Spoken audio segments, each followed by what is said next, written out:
Din partea mea, Mita de la Balș, dedic cea mai frumoasă melodie pentru băiatul meu Albert și pentru toți care au băieți.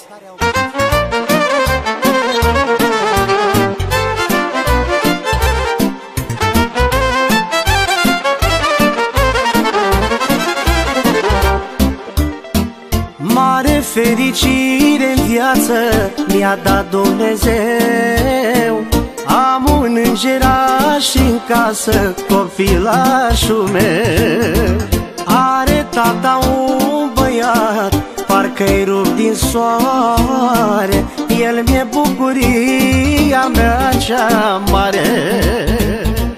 Mi-a dat Dumnezeu băiat, prețios și frumos ca un briliant. Cu așa comoară în casă m-am îmbogățit pe viață. Mi-a dat Dumnezeu băiat, prețios și frumos ca un briliant. Cu așa comoară în casă m-am îmbogățit pe viață.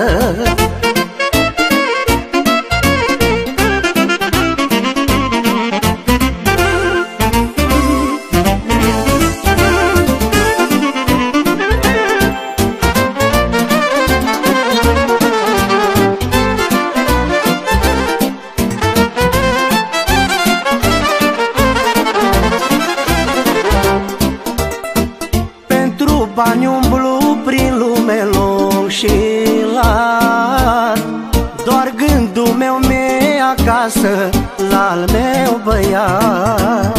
Sunt de 10 ori pe zi să-mi întreb nevasta ce face prințul lui tata. Mi-a dat Dumnezeu băiat, prețios și frumos ca un briliant. Cu așa comoară în casă m-am îmbogățit pe viață. Mi-a dat Dumnezeu băiat, prețios și frumos ca un briliant. Cu așa comoară în casă m-am îmbogățit pe viață.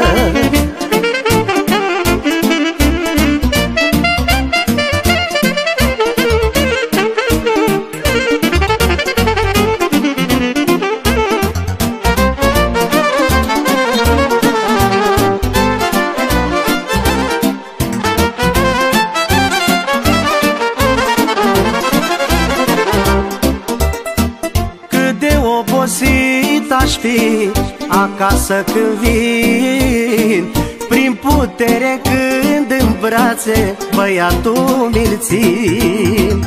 Îl sărut ușor pe frunte și el mă privește, simt în mine inima cum crește.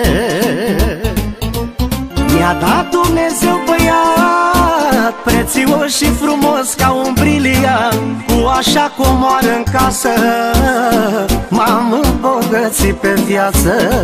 Mi-a dat Dumnezeu băiat, prețios și frumos ca un briliant. Cu așa comoară în casă m-am îmbogățit pe viață.